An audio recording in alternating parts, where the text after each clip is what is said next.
কমিশ্যনৰ পৰা 6 finance কমিশ্যনৰ ফাণ্ডেদি 2025-26 fund আছিলে। এইটোৱেদি আমি মাগুৰমাৰীত এটা শ্মশানত আমি ক্ৰিমেটৰিয়াম আমি বনাই ওলাইছোঁ।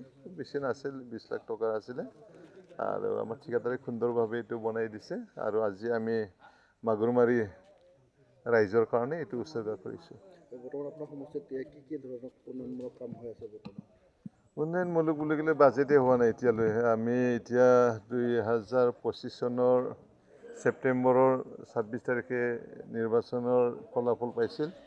তাৰপিছত আজি 8 মাহ 3 দিন হ'ল। এই 8 মাহ 3 দিনত আমি এতিয়ালৈ বাজেট পোৱা নাই। চেণ্ট্ৰেল স্কিম এটা দুটা সিফাল কৰি ফালে আমি এতিয়া কাম কৰি আছোঁ। আৰু হিচাপে মই জিকি যোৱাৰ পিছত আমি গুডউইল আঁচনিৰ জৰিয়তে 4টা পাকা ৰাস্তা আমি কৰি ওলাইছোঁ। তাৰপিছত আমি পাৰ্কত শুক্লাই পাৰ্কখন আমি তাতে টয় ট্ৰেইন আমি স্থাপন কৰিব বিচাৰিছোঁ।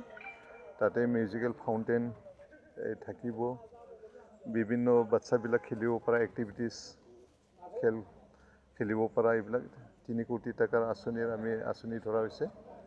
আৰু শুক্লাইত আমি এটা ইৰিগেশ্যন ডিপাৰ্টমেণ্টৰ পৰা 4 কোটি টকীয়াৰে আমি তাতে G+3 আমি বিল্ডিং এটা গেষ্ট হাউচ বনাব বিচাৰিছোঁ।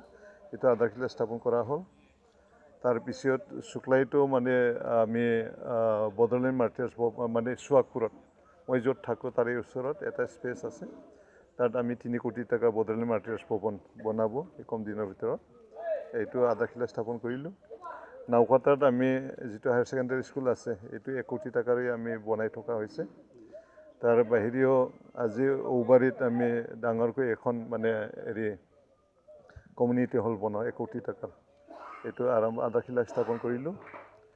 এনেকৈ মহৰীপাৰাটো আমি স্কুল ট্ৰাইবেল ৱেলফেয়াৰ ডিপাৰ্টমেণ্টৰ পৰা ষ্টেটৰ পৰা আমি তাৰে পৰা বিভিন্ন এক্টিভিটিছ মানে চাইকেল ষ্টেণ্ডৰ পৰা ৰান্ধনী ঘৰৰ পৰা আৰু বিভিন্ন আমি সেইবিলাক বনাবৰ কাৰণে কৰা হৈছে।